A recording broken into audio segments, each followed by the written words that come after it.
Welcome to I dream. నా పేరు లుంపిని. ఈ హరిబరి లైఫ్లో, ఫాస్ట్ పేస్డ్ లైఫ్లో ఎవరు ఎంత చేసినా ఏది చేసినా ఫైనలీ కోరుకునేది ప్రశాంతత, మనశ్శాంతి, అంతే కదా. స్పిరిచువల్ జర్నీ స్టార్ట్ చేయాలని చాలామంది అనుకుంటూ ఉంటారు. ఆల్రెడీ ఆ జర్నీలో ఉన్న వాళ్ళు కూడా ఉంటారు. సో ఆ జర్నీలో ఆల్రెడీ ఉన్న వాళ్ళకి ఈయన గురించి తెలుసు. స్పిరిచువల్ జర్నీ కొత్తగా స్టార్ట్ చేయాలనుకున్న వాళ్ళకి ఒక గురువు కావాలి కదా. ఈ రోజు మనతో పాటు ఉన్నారు స్పిరిచువల్ గురు, అనంత శక్తి ఫౌండర్ అనంత సాయికృష్ణ గారు. Let's talk to him. Hello sir, నమస్తే. నమస్తే అండి. సో స్పిరిచువల్ జర్నీ స్టార్ట్ చేయాలి అనుకునే వాళ్ళు లైఫ్లో చాలా ఏదో ప్రాబ్లమ్స్ వచ్చేసి ఇంకా నా వల్ల కాదు, ఏం చేయలేకపోతున్నాను అన్న టైంలో స్పిరిచువల్ జర్నీ స్టార్ట్ చేస్తారు, అవునండి. అంతే కదా. సో వాళ్ళకి అది ఏంటంటే అదొక రిలీఫ్ లాగా వెళ్ళిపోతూ ఉంటుంది. అవును. బట్ నిజంగానే అసలు స్పిరిచువాలిటీ అంటే ఏంటి? దాన్ని ఎవరైనా సరే, ఏ ఏజ్ వాళ్ళైనా, ఏ జెండర్ వాళ్ళైనా సరే స్టార్ట్ చేయాలి అనుకుంటే what is the thing to do? First thing, ఆధ్యాత్మికానికి ఏజ్తో సంబంధం లేదండి. ఇప్పుడు చూడండి, మనము స్కూల్కి వెళ్ళే పిల్లవాడితో నుండి 70 సంవత్సరాలు 80 సంవత్సరాల వరకు కూడా ప్రాబ్లమ్స్ ఉంటాయి. అంటే ప్రాబ్లమ్స్ అంటే వాళ్ళు ఫీల్ అవుతారు అనమాట. అవును. ఇప్పుడు ఎలాగుంటుందంటే, మన సమస్యలను వేరే వాళ్ళతో చెప్పుకున్నాం అనుకోండి, జస్ట్ అక్కడ దాకా రిలీఫ్ ఉంటుంది. తర్వాత మనకు ఎవరైతే ధైర్యం చెప్పి వెళ్ళిపోతారో వాళ్ళు వెళ్ళిపోయిన తర్వాత మళ్ళీ మనము మన మూడ్లోకి వెళ్ళిపోతాము. మళ్ళీ మనం ఏవైతే తప్పులు చేసామో, మనం ఏవైతే బాధలు అనుకుంటున్నామో, ఏవైతే కష్టాలు అనుకుంటున్నామో అవి పదే పదే పదే మనకు గుర్తొచ్చినప్పుడు ఏమవుతుందంటే మనిషి మెంటల్గా డిస్టర్బ్ అవుతాడు అనమాట. ఓకే. దానికే స్పిరిచువల్ జర్నీ అనేది చాలా ఇంపార్టెంట్ అండి. ఇప్పుడున్న ప్రస్తుత జనరేషన్కి మనము యుగాలు తీసుకుంటే, శ్రీరాముడి కాలంలో కావచ్చు, శ్రీకృష్ణుడి కాలంలో కావచ్చు, వాళ్ళందరూ ఎందుకంత మనశ్శాంతిగా ఉండేవాళ్ళంటే అప్పుడు వాళ్ళు పూర్తిగా ఈ ఆధ్యాత్మికానికి అసెండ్ అయ్యేవాళ్ళు. రాను రాను రాను ఏమైందంటే, ఈ ప్రస్తుత జనరేషన్ ఎలాగుందంటే లైఫ్ స్టైల్కి అలవాటు పడి వాళ్ళ ఎలాగున్నారంటే ఏదైనా కష్టం వచ్చితే దాన్ని ఎదుర్కోవడానికి మానసిక బలంగా లేరు. ఎలాగంటే అంత మైండ్ సెట్ లేదు. ప్రతి ఒక్కరు ఎలాగున్నారంటే ఈరోజు కష్టం వస్తే ఈరోజే తీరిపోవాలి. అసలు మనిషికి కష్టాలు లేకోకుండా జీవించాలని ఆలోచన చేస్తున్నారు. కాబట్టి మనిషికి ఇన్ని కష్టాలండి. దానికే మనిషి ఎప్పుడైతే ఆధ్యాత్మికం వైపు అడుగులేస్తాడో మనిషికి ఉన్న కష్టాలను ఎలా చూస్తాడంటే ప్రతి ఒక్క కష్టాన్ని ఒక సాక్షిభూతంగా చూడగలుగుతాడు. సరే, ఈరోజు ఈ కష్టం వచ్చింది, మనం ఏదైతే భగవంతుని కొలుస్తున్నామో, ఎవరైతే పూజిస్తున్నామో వాళ్ళు ఏదో ఒక రూపంలో నాకు మార్గం చూపిస్తారు అన్నప్పుడు ఏమవుతుందంటే మనిషికి కాన్ఫిడెన్స్ లెవెల్స్ పెరుగుతుంది. ఈరోజు మనము మాట్లాడుకుంటున్నాము, భారతదేశం అనేది ప్రపంచ దేశాలకు ఆది గురువు లాంటిది. ఇప్పుడు జపాన్, జర్మనీ, అమెరికా, ఆస్ట్రేలియాలో అక్కడ రిచ్ లైఫ్ ఉంటుంది, వాళ్ళకు అక్కడ మనీతో ప్రాబ్లం ఉండదు. కానీ మన భారతదేశానికి వాళ్ళు ఆధ్యాత్మిక వెతుక్కుంటే వస్తున్నారు. మళ్ళీ ఎందుకు వస్తున్నారంటే మీరు అడిగారు చూడు, మానసిక ప్రశాంతత. అది ఓన్లీ మన భారతదేశంలోనే దొరుకుతుంది అన్నమాట. ఆధ్యాత్మికం అనేది ప్రపంచ దేశాలకు ఆధ్యాత్మికం అనేది మన భారతదేశంలోనే పుట్టింది. మనం ఏం చేస్తున్నామంటే మన మూలం ఇతిహాసాలు మర్చిపోయి ఇతర దేశాల యొక్క కల్చర్ మనం ఫాలో అవుతుంటే వాళ్ళ ఇతర దేశాల వాళ్ళు మన భారతదేశం గురించి తెలుసుకొని రీసెర్చ్ చేసి ఇక్కడికి వస్తున్నారు. అంటే వాళ్ళు డబ్బులోనే మనశ్శాంతి లేదు, ఒక ఆధ్యాత్మికం వైపు వెళ్తే మనిషి ప్రశాంతంగా ఉండొచ్చు, మనశ్శాంతిగా ఉండొచ్చు, ఆనందంగా జీవించవచ్చు అనే ఒక సత్యం తెలుసుకున్నారు. కాబట్టి ఈరోజు మన భారతదేశం వైపు అడుగులేస్తున్నారు. ఓకే, నిజంగానే మనకు స్పిరిచువల్ సెంటర్ లాగా ఉంది మన ఇండియా ఇప్పుడు అంటారా? 100% అండి. ఓకే. మనం ఇతిహాసాలు పురాణాలు ఏవి తీసుకున్నా చూడండి, వాళ్ళు అప్పట్లో అంత మైండ్ సెట్ వాళ్ళు చాలా బలంగా ఉండేవాళ్ళు. ఇప్పుడున్నటువంటి ఆప్షన్స్ అప్పుడు లేవు.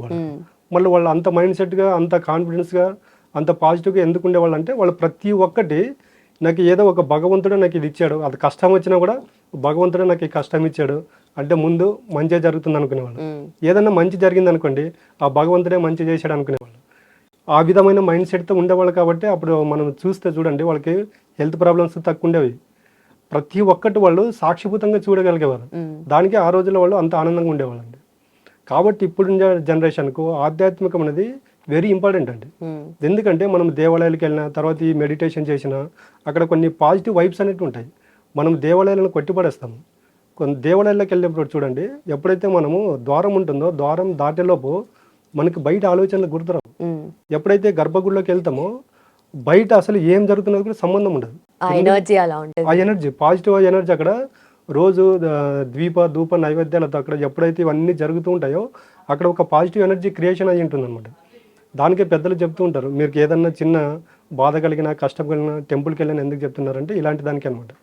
అక్కడ పాజిటివ్ వైబ్స్ అనేది ఉంటాయి.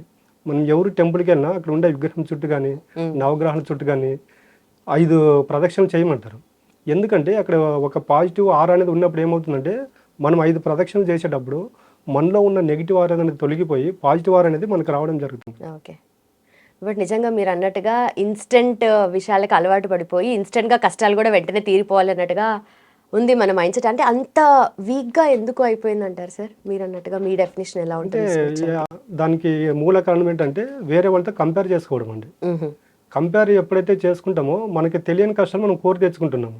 నా దగ్గర బైక్ లేదు, వాడి దగ్గర బైక్ ఉంది. అది ఏమవుతుందంటే మైండ్లో తిరుగుతూ ఉంటుంది. ఆ బైక్ తీసుకోవాలి అనుకున్నప్పుడు ఏమవుతుందంటే మనీ లేనప్పుడు ఈ ఇన్స్టెంట్ మనీకి అలవాటు పడినప్పుడు ఏమవుతుందంటే డైవర్ట్ మన మైండ్ అనేది డైవర్ట్ అవుతుంది, లేని ఆలోచనలు వస్తాయి. దానికండి మనిషి ఎప్పుడే కానీ ఆధ్యాత్మికంలో వైపు వెళ్తే సత్యం బోధపడుతుంది. ఏదైతే ఉంటుందో దాంట్లో ఆనందంగా జీవించడానికి ఆస్కారం ఉంటుంది. మీరు అన్నది వింటుంటే మనిషి బుద్ధి కోతి బుద్ధి అని అంటారు కదా, అలా అన్ని పలు రకాలుగా ఆలోచిస్తూ ఉంటుంది, ఆ వేస్లో వెళ్ళాలి అని చెప్పి అనుకుంటుంటుంది. బట్ మనమే హోల్డ్ చేసి దాన్ని బ్యాలెన్స్డ్గా కంట్రోల్డ్గా తీసుకెళ్ళాలి అంటే స్పిరిచువల్ జర్నీ అనేది మొదలు పెట్టాలి. చాలా మంది అనుకుంటారు, కానీ ఆ స్పిరిచువల్ జర్నీ మొదలు పెట్టాలి అంటే ఆధ్యాత్మికత వైపు మనసు వెళ్ళాలి అంటే కూడా చేయాల్సిన విషయాలు ఏంటి? అండ్ మీ ఎక్స్పీరియన్స్లో కూడా చాలా మందిని చూసుంటారు కదా మీరు. అవునండి. ఫస్ట్ ఆధ్యాత్మికంలో మార్గంలో వెళ్ళాలంటే ఫస్ట్ ఒక 5 నిమిషాలు రోజు ఒక 5 నిమిషాలు ధ్యానం చేయాలండి. ధ్యానం చేసినప్పుడు ఏమవుతుందంటే 5 నిమిషాలు 10 నిమిషాలు కూర్చున్నప్పుడు మనతో మనం మమేకం అవడం జరుగుతుంది. మనతో మనం ఎప్పుడైతే మమేకం అవుతామో మనతో ఉండే సోల్ కనెక్షన్ అనేది మనకి ఏర్పడుతుంది. ఒకసారి ఒక వ్యక్తికి తన యొక్క సోల్తో కనెక్షన్ ఏర్పడింది అనుకోండి, బయట వచ్చి ఏదైతే సమస్యలు వస్తుంటాయో ఆ సమస్యలను పట్టించుకోడు. మనకి సోల్ ప్రతిసారి మనకి ఇంటిమెంట్ ఇస్తుంటుంది. ప్రతి ఒక్కరు కొట్టేస్తున్నారు, ఆత్మ అనేది లేదు, సోల్ అనేది అబద్ధం అనేది. మనం ఒక ఎగ్జాంపుల్ మాట్లాడుకుంటే చూడండి, మీరు ఇప్పుడు రోడ్డుపై నడుచుకుంటూ వెళ్తుంటారు, మీకు అన్ఎక్స్పెక్టెడ్గా ఒక కొత్త వ్యక్తి కనిపించాడు అనుకోండి, మీరు ఇప్పటివరకు ఎప్పుడు చూడలేదు ఆ వ్యక్తిని, బట్ మీకు మాత్రం ఎక్కడో చూసినట్టు గుర్తు వస్తుంది. ఇలా ప్రతి ఒక్కరి లైఫ్లో జరుగుతుంటుంది. అవును, కానీ మనము ఎక్కడ చూసిండం మనం, కానీ మనకు ఆ రోజంతా ఆ ఇమేజ్ అనేది మన మైండ్లో తిరుగుతూ ఉంటుంది. ఈయన ఎక్కడ చూశాను అనేది, బట్ అది మనకు తెలియదండి. మనం ఈ జన్మ చూస్తున్నాము, బట్ మన ఆత్మ అనేది కొన్ని జన్మల పరంపరం ట్రావెల్ చేసుకుంటూ వచ్చి ఉంటుంది. కాబట్టి ఏదో ఒక జన్మలో మనకు కనెక్షన్ ఉంటుంది. ఆత్మతో ఎప్పుడైతే ఒక వ్యక్తి మమేకం అవుతాడో ఆ మనిషికి కష్టాల గురించి ఆలోచన చేయడు, అసలు ప్రతిదాన్ని సాక్షిబద్ధంగా చూడగలుగుతాడు. ఆధ్యాత్మికము, భక్తి, పూజ, ముక్తి అనేది ఈ టైప్లో వస్తూ ఉంటాయి. ఓకే, అయితే ఒక మనిషికి చూస్తుంటే ప్రాబ్లమ్స్ కూడా పలు రకాలు ఉంటాయి. ఆఫీస్లో ప్రొఫెషనల్ పరంగా ప్రాబ్లమ్స్ ఉండొచ్చు, పర్సనల్ లెవెల్లో ప్రాబ్లమ్స్ ఉండొచ్చు, హెల్త్ ఇష్యూస్ ఉండొచ్చు. ఇవన్నిటికీ కూడా స్పిరిచువల్ జర్నీ మొదలు పెడితే వాళ్ళకి పరిష్కారాలు దొరుకుతాయి అంటారు? ఖచ్చితంగా అండి. ఇప్పుడు మనము స్పిరిచువల్లో ఎలాగుంటుందంటే పూజలు చేస్తే మన యొక్క సమస్యలు తీరుతాయి అన్నట్టు చాలా మందికి అపోహ ఒకటి ఉంటుంది. కానీ ఇప్పుడు మనం ఉన్నామండి, ఒక్కొక్కరికి ఒక్కో దేవుడు అంటే భక్తి ఉంటుంది. అక్కడ మన యొక్క క్యారెక్టర్ని మనం మార్చుకోకుండా మీరు 24 గంటలు పూజ చేసినా కూడా రిజల్ట్ ఉంటుందండి. దానికి మనం ఏం చేస్తున్నామంటే, మనకు ఇతిహాసాలు పురాణాల్లో చూసుకున్నా మనకి యుగాలు 4 అండి. కృతయుగము, త్రేతాయుగము, ద్వాపరయుగం, కలియుగము. ఈ 4 యుగాల్లో చూసుకున్నా కూడా పంచభూతాలను అల్టిమేట్ అండి. మనకు మొదటి యుగం నుండి ఈ యుగం వరకు చేంజ్ కాకుండా ఓన్లీ పంచభూతాలు ఒకటే. కాబట్టి మన దగ్గరకు వచ్చేవాళ్ళకి మనం ఫస్ట్ చెప్పేది ఏంటంటే, ఒక పంచభూతాలకి మనిషిని అసెండ్ చేయడం జరుగుతుంది అన్నమాట. అంటే ఒక వ్యక్తి పంచభూతాలు అంటే భూమి, నీరు, అగ్ని, వాయువు, ఆకాశం అండి. ఇప్పుడు మన ఇద్దరం ఇక్కడ ఉన్నామండి, ఇంకొక మన షూట్ అయిపోయిన తర్వాత ఎక్కడ వాళ్ళు అక్కడికి వెళ్ళిపోతాం. కానీ ఎక్కడికి వెళ్ళినా కూడా మనం తిరగాల్సింది పంచభూతాల మధ్యనే. పంచభూతాలు లేకపోతే మనిషి ఒక 5 నిమిషాలు కూడా ప్రాణంతో ఉండలేడు. అలాంటి పంచభూతాలతో మనిషికి మమేకమయ్యాడు అనుకోండి, ఈ కష్టాలు అనేవి అసలు కనిపించవు. పంచభూతాలు మనకి ఎప్పుడు పక్కనే ఉంటాయి, మనకు తెలియదు. నీటి యొక్క పవర్ మనకు తెలియదు. ఇప్పుడు చాలామంది ఉంటారండి, మనము ఉదయం అంతా ఎక్కడో వచ్చాడు వర్క్ చేసి ఉంటాము, ఇంటికి వెళ్ళగానే చూడండి జస్ట్ అలా స్నానం చేస్తే మనిషి రిలాక్స్ అవుతాడో లేదు. ఎందుకంటే నీటికి అంత పవర్ ఉంటుంది, బట్ ఆ నీటిని ఎలా వాడుకోవాలో మనకు తెలియదు. తర్వాత చాలామంది స్ట్రెస్ అంటారు. స్ట్రెస్, ఒత్తిడి ఉన్నప్పుడు చూడండి, జస్ట్ ఒక నిమిషం అలా కూర్చొని దీర్ఘంగా శ్వాస తీసుకొని ఒక 2 టైమ్స్ అలా వదిలేసేయడం అనుకోండి, మనిషికి మైండ్ అనేది రిలీఫ్ అవుతుంది. పంచభూతాల్లో అంత శక్తి ఉందండి, మనకి తెలియదు. ఇంకోటి ఏంటంటే భూమి ఉంది, మనము చెప్పులు లేకోకుండా భూమిపైన అలా నిలబడి ఒక 5 నిమిషాలు నిలబడితే ఏమవుతుందంటే మన బాడీలో ఉండే నెగిటివ్ ఎనర్జీ అంతా భూమి తీసుకుంటుంది. మనకు ద్వాపరయుగము, త్రేతాయుగము ఇవన్నీ యుగాలు ఎలా చేస్తుంటే వాళ్ళు పూర్తిగా పంచభూతాలకు అసెండ్ అయ్యేవాళ్ళు. ఇప్పుడు మన పల్లెటూరులో కూడా చూస్తే చూడండి, వాళ్ళు చెప్పులు లేకుండా నడుస్తూ ఉంటారు, వాళ్ళు పంచభూతాలనే భగవంతులుగా పూజిస్తుంటారు. కాబట్టి వాళ్ళ మైండ్ సెట్ వేరే ఉంటుంది. సిటీకి వచ్చేలోపు ఏమవుతుందంటే రాను మనిషి ఎప్పుడైతే పంచభూతాలకు దూరం అయిపోయాడో మనిషికి కష్టం లేకుండా కూడా కష్టం అనిపిస్తుంది అన్నమాట. దానికి ఇప్పుడున్న జనరేషన్కి 100% స్పిరిచువల్ జర్నీ అనేది వెరీ ఇంపార్టెంట్. మీరు అన్నట్టుగా ఇప్పుడు ప్రతిదీ కూడా fast paced life, automatic, AI కూడా వచ్చింది. అవును. ఇంకా ఈ లెక్కన చూసుకుంటే అసలు ఎప్పుడెప్పుడు ముందుకెళ్దామా, పైకి ఎదుగుదామా, ఇదే జోన్లో ఉంటారు మనుషుల ఆలోచనలు. కానీ అవును. అంటే మనకు ప్రశాంతత అంటే ఏంటి, ఏది చేస్తే ప్రశాంతత వస్తుంది అనేది అటు సైడ్గా వెళ్ళే వాళ్ళు చాలా తక్కువ మంది ఉంటారని చెప్పుకోవచ్చు. అవును. కొంతమందికి ఏంటంటే ఇలా మెడిటేషన్ చేద్దామని కూర్చుందాం అనుకున్న, మీరు ఇందాక అన్నట్టుగా శ్వాస తీసుకుని అలా కూర్చుందాం కాసేపు అన్నట్టుగా, దాని మీద కూడా ఫోకస్ ఉండదు చాలా మందికి. అవునండి. మరి అలాంటి వాళ్ళ కోసం ఏం చెప్తారు? ఇప్పుడు చూడండి, మనము ఒక మొబైల్ ఇచ్చి ఒక వ్యక్తిని ఒక రూమ్లో వేసామనుకోండి, 100% ఛార్జింగ్ ఇచ్చేసి డే అండ్ నైట్ మొత్తం ఉంటాడు. అస్సలు నిజంగానే జస్ట్ ఒక 5 నిమిషాలు అలా మెడిటేషన్ కూర్చోమంటే కూర్చోడు. ఎందుకంటే మన మైండ్ అనేది యాక్సెప్ట్ చేయదండి.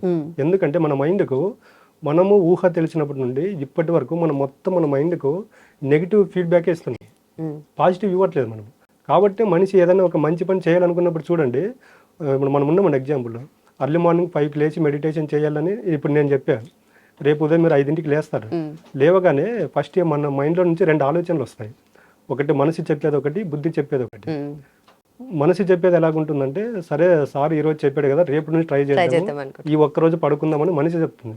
కానీ బుద్ధి ఏం చెప్తుందంటే, సార్ నిన్న నైట్ చెప్పాడు కదా, ఈ రోజు నుంచే స్టార్ట్ చేద్దాము, వెళ్ళి 5 నిమిషాలు మెడిటేషన్ చేసుకొని బుద్ధి చెప్తుంది.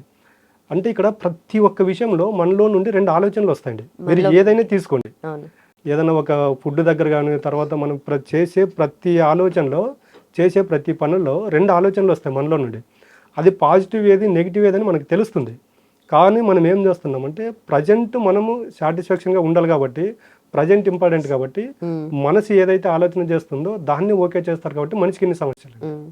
బుద్ధి చెప్పినట్టు వినట్లేదు కాబట్టి మనిషి కష్టాల నుండి బయటపడడానికి ఆస్కారం అనేది లేకుండా పోయింది. ఈ బుద్ధి చెప్పేది ఎప్పుడైతే మనిషి అర్థం చేసుకుంటాడంటే, అది స్పిరిచువల్ జర్నీలోనే సాధ్యం ఉంది. అదే లూప్లో చిక్కుపోయి అదే చేస్తూ మళ్ళీ అవే మిస్టేక్స్. అంతేనండి. ఇప్పుడు ఒక వ్యక్తికి మొబైల్ ఇచ్చి ఛార్జింగ్ అయిపోతే 10%కి వచ్చింది అనుకోండి, ఆ వ్యక్తి యొక్క మైండ్ పని చేయదు తెలుసా. అదే ఒక 5 నిమిషాలు పూజ చేయండి అంటే చేయడు. ఆ బ్యాటరీ ఎప్పుడైతే ఛార్జర్ దొరుకుతుందో దానికి ఛార్జింగ్ పెట్టుకుంటే అప్పుడు సాటిస్ఫాక్షన్ అవుతుంది. రాను ఇప్పుడు ఇలాగుంది. కానీ తర్వాత జనరేషన్ కండి స్పిరిచువల్ లేకపోతే మనిషి జీవన మనుగడ అనేది అసాధ్యం అండి. మరి ముఖ్యంగా మీ స్పిరిచువల్ జర్నీ, ఆధ్యాత్మికత వైపు మీరు ఎలా ప్రయాణం మొదలుపెట్టారు? అంటే ప్రతి ఒక్క దానికి ఒక రీజన్ ఉంటుంది. అంటే నేను జస్ట్ 25 ఇయర్స్ నుంచి నేను ఈ స్పిరిచువల్ జర్నీలో ఉన్నానండి. నాకు 18 ఇయర్స్ ఉన్నప్పుడు మా ఫాదర్ అనుకోకుండా ఎక్స్పైర్డ్ అయ్యాడు అనమాట. అంటే ఒక వ్యక్తి ఇంట్లో పెద్ద దిక్కుపోయినప్పుడు ఆ ఫ్యామిలీ పరిస్థితులు ఎలాగుంటాయో తెలుసు. అంటే ఏది చేసినా కూడా మనిషికి ఏదో లోపల ఒక ఆవేదన, ఎక్కడికి వెళ్ళినా కూడా ఆ మనసులో లేనితనం అనేది ఉండదు అన్నమాట. ఆ విధానం ఇప్పుడు మనిషి ఏదైతే వెతుక్కుంటూ వెళ్తాడో యూనివర్స్ అనేది ఎలా చేస్తుందంటే, యద్భావం తద్భవతండి. మన భగవద్గీత సారాంశం మొత్తం మనం ఏదైతే వెతుక్కుంటూ వెళ్తామో అది మన దగ్గరకు వస్తుంది. నేను 18 ఇయర్స్ ఉన్నప్పుడు ఇవన్నీ జరగడానికి మూల కారణం అంటే, నాలో ఉన్న ఎక్కడికి వెళ్ళినా కూడా అంటే మానసికంగా ఏదో కోల్పోయిన బాధ ఉండేది. అక్కడ కూర్చున్నప్పుడు నాకు భగవద్గీత పల్లెటూరులో మాది ఒక విలేజ్ అండి. కూర్చున్నప్పుడు సాయంకాలం పూట పల్లెటూరులో భగవద్గీత పెట్టేవాడు టెంపుల్ దగ్గర. ఆ భగవద్గీత శ్లోకాలు వినేటప్పుడు నాకు అర్థమయ్యేది అనమాట. మనము ఇందాక మాట్లాడుకున్నాము, మనకు కష్టాలు వస్తే ఎవరికైనా మనకు ధైర్యం చెప్పాడు 10 నిమిషాల తర్వాత వెళ్ళిపోతారు. కానీ భగవద్గీత విన్నారనుకోండి, దాంట్లో విన్న శ్లోకాలు మనకు వచ్చే అంటే మనిషి డబ్బు మాయలో పడిపోయాడు అనుకోండి, ఒక శ్లోకం ఉంటుంది. పూర్తిగా మనోవ్యాధానికి గురి అయిపోయి బయటికి రాలేకున్నప్పుడు ఒక శ్లోకం ఉంటుంది. ఆ భగవద్గీత శ్లోకాలు విని ఎలాగుంటుందంటే, నేను పూర్తిగా ఈ స్పిరిచువల్కి అసెండ్ అయిపోయాను. అంటే సమస్య అనేది శాశ్వతం కాదు, మనం చూసే విధానంలోనే తేడా ఉంది అని అప్పటి నుండి మనం ఆధ్యాత్మిక మార్గంలోకి రావడం జరిగింది. ఈ సందర్భంలో నేను ఏదైతే పోగొట్టుకున్నానో, ఏదైతే పొందాను ఈ స్పిరిచువల్ మార్గంలో, నేను 10 మందికి ఉపయోగపడాలి. ఈ పంచభూతాల సబ్జెక్ట్ కానీ ఇప్పుడు ఎక్కడికి వెళ్ళినా కూడా పంచభూతాల సబ్జెక్ట్ అనేది ఎవరు చెప్పట్లేదండి. అంటే నేను ఫస్ట్ భక్తి పూజ ఇదైన తర్వాత అసలైనది మెడిటేషన్లో కూర్చుంటే, మనం ఇందాక చెప్పాం కదా మనసు బుద్ధి అనేది, అలా కూర్చున్నప్పుడు నాకు ఇతిహాసాలు పురాణాలు గుర్తొచ్చేటివి అనమాట. యుగాలు 4 మాట్లాడుకున్నాము. ఈ యుగాల్లో అప్పుడు వాళ్ళు అంత మనశ్శాంతిగా ఉండడానికి పంచభూతాలు కారణము. ఆ పంచభూతాలను ఇప్పుడు మనిషి వాటికి అనుసంధానమై మమేకం అయితే ఈ మనిషికి 3 ప్రాబ్లమ్స్ ఉంటాయండి. మనీ ఒకటి, రిలేషన్ ఒకటి, హెల్త్ ఒకటి. ప్రతి ఒక్కరికి ఈ 3 సమస్యలు ఏదో ఒకటి ఉంటుంది. ఈ పంచభూతాలను బేస్ చేసుకొని ఈ యొక్క సమస్యల నుండి ఎలా బయటపడాలనేది నేను సాధన ద్వారా ప్రాక్టికల్గా తెలుసుకున్నాను. కాబట్టి ఈ యొక్క సబ్జెక్టు 10 మందికి ఉపయోగపడాలని ఈ విధంగా ప్రోగ్రామ్ చేయడం జరుగుతుంది. ఓకే, మరి పంచభూతాల గురించి ఈ జనరేషన్ వాళ్ళు తెలుసుకోవాల్సిన విషయాల గురించి చెప్తారా? ఎందుకంటే ఇంపార్టెన్స్ గురించి చాలా మందికి తెలియదు కదా, సో దాని గురించి. ఇప్పుడు చూడండి, మనం మాట్లాడుకున్నాం ఇందాక, మనం ఎక్కడికి వెళ్ళినా కూడా పంచభూతాలు లేని స్థలం అంటూ ఉండదు. నేను ఏం చెప్తున్నానంటే ప్రతి వ్యక్తి తన యొక్క లైఫ్ స్టైల్ను మార్చుకోవడానికి 41 days టైం తీసుకుంటుందండి. ఇప్పుడు మనం చూస్తే కొంతమంది శివమాల వేస్తుంటారు, అయ్యప్ప దీక్ష వేస్తుంటారు. వాళ్ళు చూడండి డే 1 ఓ రకంగా ఉంటారు. తర్వాత వాళ్ళు ఎప్పుడైతే 41 days, 1 day 2 day 3 days తర్వాత 1 week అయిపోయిన తర్వాత పూర్తిగా వాళ్ళ క్యారెక్టర్లో మార్పు వస్తుంది. వాళ్ళు పూర్తిగా వాళ్ళు ఏ దేవుడికైతే దీక్ష తీసుకుంటారో ఆ దేవుడికి పూర్తిగా మమేకం అయిపోతారు. ఈ విధంగా మనం ఎవరికైతే దీక్ష తీసుకుంటున్నామో అదే దీక్షను పంచభూతాలకు తీసుకున్నాను మనం చెప్తున్నాం అనమాట. అంటే 41 days తర్వాత తీసేస్తారు. మాల తీసేసిన తర్వాత చూడండి వాళ్ళు తొందరగా మన యొక్క భౌతిక జీవితంలోకి రాలేరు. ఎందుకంటే ఈ 41 days అనేది వాళ్ళు పూర్తిగా అసెండ్ అయిపోయారు. దానికనే మనం ఏం చెప్తున్నాం అంటే ఈ 41 days అనేది పంచభూతాలతో మమేకం అవ్వండి. భూమి, నీరు, అగ్ని, వాయువు, ఆకాశం. ఫస్ట్ వీటి యొక్క తత్వం తెలుసుకోండి. భూతత్వం అంటే ఏంటి? కొంచెమందికి చాలా ఓపిక ఉండదు, కోపం ఉంటుంది. ఇలాంటి వాళ్ళు భూతత్వం అంటే రోజు ఒక 5 నిమిషాలు చెప్పులు లేకుండా భూమిపైన నడవడము, పాదాలు అలా భూమిపైన పెట్టి ఉండడం వల్ల ఏమవుతుందంటే భూతత్వం వస్తుంది. భూతత్వం అంటే ఏంటండి? సహనం, ఓర్పు, సహనం. ఓర్పు, సహనం. ఇప్పుడు చూడండి చాలా మంది ఈ మధ్యన చెప్పులు లేకుండా చాలా మంది నడుస్తుంటారు. ఎందుకంటే మనకు తెలియకోకుండానే భూతత్వం మనకు వస్తుంది. తర్వాత వాటర్ అన్నమాట. మనం ఎక్కడికి వెళ్ళినా కూడా ఒక వాటర్ బాటిల్ మన దగ్గర పెట్టుకోవాలి. జస్ట్ అలా చూస్తున్నప్పుడు ఏమవుతుందంటే వాటర్ ఎలాగుంటుందంటే ఎక్కడో పుట్టి ఎక్కడో ప్రయాణించి ఎక్కడో కలుస్తుంది. మనిషికి కూడా వీటితో మమేకమైనప్పుడు ఏమవుతుందంటే మనకు నీటి తత్వం వస్తుంది. నీటి తత్వం ఎలాగంటే అది ఎంత క్రిటికల్ అయినా కూడా అది పారుతూనే ఉంటుందా లేదా, మనిషికి ఆ తత్వం వస్తుంది. తర్వాత అగ్ని అండి. అగ్ని అంటే ఏంటంటే ఫైర్. ఇప్పుడు చాలా మంది చూడండి వాడు ఏది చేసినా కూడా వాడు ఫైర్ ఉన్నట్టుగా ఖచ్చితంగా చేస్తాడంటారు. ఈ విధంగా డైలీ మనం పంచభూతాలతో ఎప్పుడైతే మమేకం అవుతామో పంచభూతాల క్యారెక్టర్ మనకు వచ్చేస్తుంది. ఆకాశం చూడండి స్థిరంగా ఉంటుంది, అది కదలదు. ఎప్పుడైతే మనకు భూతత్వము, అగ్నితత్వము, వాయుతత్వము, నీటి తత్వం వస్తుందో స్థిరత్వం వచ్చేస్తుంది, ఆకాశతత్వము. ఇవన్నీ చూసింటాం కాబట్టి ఒక వ్యక్తి స్థిరంగా ఉండగలుగుతాడండి. మన సబ్జెక్టులోకి చెప్పేది మెయిన్ ఈ పంచభూతాల తత్వం అనేది, వాటి యొక్క ప్రాముఖ్యత అక్కడ మన క్లాసులకు వచ్చిన వాళ్ళకి చెప్పేసి ఈ పంచభూతాలతో వాళ్ళను అనుసంధానం చేసి మమేకం చేయడం అనేది జరుగుతుందండి. ఓకే. ఆధ్యాత్మికత వైపు వెళ్ళాలనుకున్న వాళ్ళు నాన్ వెజ్ మానేయాలి, ఫుడ్ గురించి టాపిక్ వస్తుంది కదా, సో నాన్ వెజ్ మానేయాలా లేదంటే వాళ్ళు ఉన్న పద్ధతిలోనే కంటిన్యూ చేసుకోవచ్చా? ఓకేనండి. నేను ఇప్పుడు నాన్ వెజ్ తినే వాళ్ళ గురించి ఒకటే చెప్పాలనుకున్నానండి. ఫస్ట్ ఒక 41 days మీరు దీక్ష తీసుకున్నప్పుడు నాన్ వెజ్ తింటారా? లేదు. ఎందుకు తినరు? దేవుడు భక్తి ఇలాంటి జర్నీ ఉన్నప్పుడు తినరు. ఏ దేవుడు కూడా నాకు జంతు బలి ఇవ్వండి ఏ దేవుడు చెప్పలేదండి. మీరు ఇతిహాసాలు, పురాణాలు ఏ గ్రంథాల్లో తీసుకున్నా కూడా మాంసాహారం నాకు నైవేద్యంగా పెట్టండి అని ఎక్కడ చెప్పలేదు. మన యొక్క ఆహారం కోసం, మన యొక్క నోటి రుచి కోసం దాన్ని తీసుకుంటున్నాం. కానీ ఇప్పుడు ఉన్నామండి, మన ఇంట్లో 2 పిల్లలు ఉంటారు. ఆ పిల్లలకి కష్టం వస్తే వాళ్ళ పేరెంట్స్ చూస్తూ ఊరుకుంటారా? ఊరుకోరు. ఎందుకండి? వాళ్ళ ద్వారా జన్మ తీసుకుంటారు కాబట్టి. సేమ్ అలాగంటే ఈ సృష్టిలో సకల జీవి భగవంతుని యొక్క పిల్లలండి. మనము దేవుడు ఎలాగుంటాడంటే జంతువులు బలి ఇస్తూ మనము భగవంతునికి పూజ చేస్తే ఏ భగవంతుడు కూడా ఒప్పుకోడండి. అది మనకు తెలియదు కానీ కర్మ రూపంలో మన దగ్గరకు వస్తున్నాయి. అది ఎలాగుంటాయంటే వ్యాధి రూపంలో కావచ్చు. మనం ఇందాక మాట్లాడుకున్నాం వ్యక్తికి 3 సమస్యలని: మనీ, రిలేషన్, హెల్త్. మీరు ఎప్పుడైతే జీవహింస చేసుకుంటూ పోతారో మీకు తెలియకోకుండానే ఈ 3 ప్రాబ్లంలో ఏదో ఒక ప్రాబ్లం అనేది మిమ్మల్ని వెంటాడుతూ ఉంటుందండి. కాబట్టి జంతుబలి అనేది అసత్యం అండి, అబద్ధం. అది జంతుబలి ఎప్పుడైతే మానేస్తారో ఒక వ్యక్తి అనేది చాలా సాక్షిబద్ధంగా ఉండగలుగుతాడు. మనం ఇప్పుడు ఒక విషయం మాట్లాడుకుందామండి. కొన్ని మతాలు ఉంటాయి, దాంట్లో వ్యక్తులు ఉంటారు. అంటే వాళ్ళ మతాల్లో వాళ్ళు అసలు పుట్టినప్పటి నుండి నాన్ వెజ్ తీసుకోరు. మీరు అలాంటి వాళ్ళతో జస్ట్ మీకు ఐడియా ఉంటే ఒక 10 నిమిషాలు టైం కేటాయించి కూర్చోండి. వాళ్ళు ఎలాగుంటారంటే వాళ్ళు ఇచ్చే రెస్పెక్ట్ కానీ వాళ్ళు మాట్లాడే విధానం కానీ మనం ఎక్స్పెక్ట్ చేయలేం, అలాగుంటుంది. రోజు నాన్ వెజ్ తినే వాళ్ళతో చూడండి, వాళ్ళ దగ్గర వాళ్ళది తప్పున్నా కూడా ఒప్పుకోరు వాళ్ళు. ఎందుకంటే ఎప్పుడైతే ఒక వ్యక్తి నాన్ వెజ్ తీసుకుంటే ఏమవుతుందంటే జంతు లక్షణం వస్తుంది. ఈర్ష్య, ద్వేషం, పగ, ప్రతీకారం అనేవి ఎక్కువ ఉంటాయి. దానికే మనకు మనం ఇంతకుముందు మఠాలు ఇవన్నీ ఉండేటువంటి అక్కడ అసలు నాన్ వెజ్ అనేది ఉండదు, సాత్విక ఆహారం ఉంటుంది. ఒక వ్యక్తి ఎప్పుడైతే సాత్విక ఆహారం తీసుకుంటాడో ఆధ్యాత్మిక మార్గం అనేది దినదిన అభివృద్ధి ఉంటుందండి. మనం నాన్ వెజ్ తినుకుంటూ పూజలు చేసినా, యజ్ఞాలు చేసినా, హోమాలు చేసినా అది భగవంతునికి చేరదండి. అలాగే మీరు చెప్పిన దాంట్లో పంచభూతాల గురించి మాట్లాడుతూ ఉంటారు ఎక్కువ శాతం కదా, అంటే పంచభూతాలతో మమేకం అవుతే మనకున్న ప్రాబ్లమ్స్ అన్ని పోతాయి అని చెప్పేసి మీరు అంటూ ఉన్నారు. అంటే ఇది ఎలా సాధ్యం అవుతుంది అసలు? అదే ఇప్పుడు ఇందాక మనం మాట్లాడుకున్నాం కదా, పంచభూతాలతో మమేకం అయితే పంచభూతాల తత్వం మనకు వస్తుంది. ఇప్పుడు భూదేవి గురించి మాట్లాడుకున్న ఓర్పు సహనం మనకు వచ్చింది అనుకోండి, మనల్ని ఎవరన్నా కష్టపెట్టినా కూడా అలా చూసి వదిలేస్తాము, ఉంటే ఉండే ఏదో జరిగిపోయింది అనుకుంటాము. అదే అగ్నితత్వం అనుకోండి, మనకి ఏదైనా ఒక ఛాలెంజ్ వచ్చినప్పుడు దాన్ని గట్టిగా నిలబడగలుగుతాము. ప్రతి ఇంట్లో మీరు ఇందాక మనము ఒక 5 years 10 years బ్యాక్ చూసుకున్నా, ఇప్పటికి రోజు ఇంట్లో పూజలు చేసేవాళ్ళ ఇంట్లో చూసుకున్నా, ప్రతిరోజు వాళ్ళ ఇంట్లో దీపం అనేది వెలుగుతూ ఉంటుంది అనమాట. ఎప్పుడైతే ఒక ఇంట్లో దీపం వెలుగుతూ ఉంటుందో అక్కడ ఉండే నెగిటివ్ ఆరంతా వెళ్ళిపోతుంది. కానీ చాలా మంది ఏం చేస్తుంటే మూఢనమ్మకాలను కొట్టిపడేస్తారు. ఈ విధంగా ఉంటుంది. అక్కడ ఏమవుతుందంటే మనకు అగ్నితత్వం అనేది వస్తుంది. కాబట్టి ఒక వ్యక్తి ఎప్పుడైతే పంచభూతాలతో మమేకమైనాడు అనుకోండి, ఆ వ్యక్తిని ఎవరు ఆపలేరు. ఎగ్జాంపుల్ మన ప్రధానమంత్రి నరేంద్ర మోడీ అండి. ఆయన చూడండి పూర్తిగా పంచభూతాలకు అసెండ్ అయిపోయాడు. ఆయన యొక్క లైఫ్ స్టైల్ చూసుకుంటే డైలీ 4-5 నిద్రలేస్తాడు ఆయన. ఇప్పుడు మనం పంచభూతాల గురించి ఏవైతే అప్లై చేస్తున్నామో ఆయన గత 50 years నుంచి 50 సంవత్సరాల నుండి ఇదే ఫాలో అవుతున్నాడు. ఓకే. అండ్ బాడీ ఫిట్గా ఉండాలి అంటే, ఫిజికల్గా మంచిగా ఉండాలి అంటే వెళ్ళి ట్రైన్ అవుతూ ఉంటాము, జిమ్కి వెళ్తారు, జాగింగ్ చేస్తారు, వేరే వేరే చేస్తూ ఉంటారు.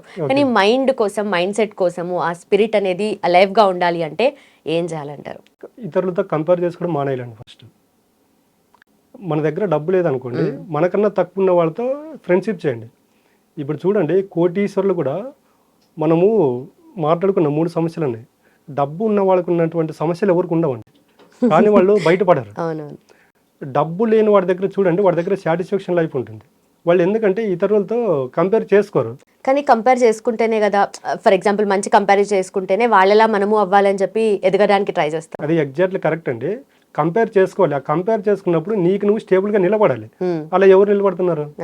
ఒకటి ఈ రోజు మీరు గోల్ పెట్టుకున్నారు, కంపేర్ చేసుకొని మీరు సక్సెస్. ఇప్పుడు ఎవరైతే మీరు కంపేర్ చేసుకున్నారో ఆ వ్యక్తి ఎన్ని కష్టాలు పడితే ఆ స్టేజ్లో ఉన్నాడో మీకు ప్రజెంట్ కనిపిస్తుంది, కానీ పాస్ట్ కనిపించదు. ఆ వ్యక్తి ఎన్ని కష్టాలు పడితే ఆ స్టేజ్కి వెళ్ళాడు అనేది. కానీ మనం కంపేర్ చేసుకుంటున్నాం, కానీ వాళ్ళు ఏం చేస్తే ఆ స్టేజ్కి వెళ్ళారో అది మనం చేయట్లేదండి. మెయిన్ ఫెయిల్యూర్ ఎక్కడ జరుగుతుందంటే అక్కడ జరుగుతుందండి. ఓకే. అందరూ జీవితంలో ఇప్పుడు ఇంత హరిబరి లైఫ్లో ఇందాక అనుకున్నట్టుగా కోల్పోతున్నది ఏంటి అంటే ఏం చెప్తారు? అండ్ దాని నుండి బయటపడాలంటే ఏం చేయాలి ఫైనలీ? ఈ ఇప్పుడున్నటువంటి హరిబరి లైఫ్లో కోల్పోతున్నది మనశ్శాంతి అండి. మనశ్శాంతి అంటే డబ్బులు ఇస్తే కొనుక్కునేది కాదు, అది మనకు మనం పొందాలండి. ఇందాక చెప్పేది కంపారిజన్ అని. కంపారిజన్ అనేది ఎప్పుడైతే మానేస్తామో మనిషికి ఏమవుతుందంటే మానసిక ప్రశాంతత అనేది దొరుకుతుంది. మానసిక ప్రశాంతత ఎప్పుడైతే దొరుకుతుందో ఒక మనిషి ఆనందంగా ఉండగలుగుతాడు, సంతోషంగా ఉండలేడు. సంతోషం ఎలాగుంటుందంటే సంతోషం అనేది అన్పర్మనెంట్, ఆనందం అనేది పర్మనెంట్. ఏది ఉన్నా లేకపోయినా ఒక వ్యక్తి ఎప్పుడైతే సాక్షిభూతంగా ఉండగలుగుతాడో ఆ వ్యక్తి ఆనందంలో ఉన్నట్టు.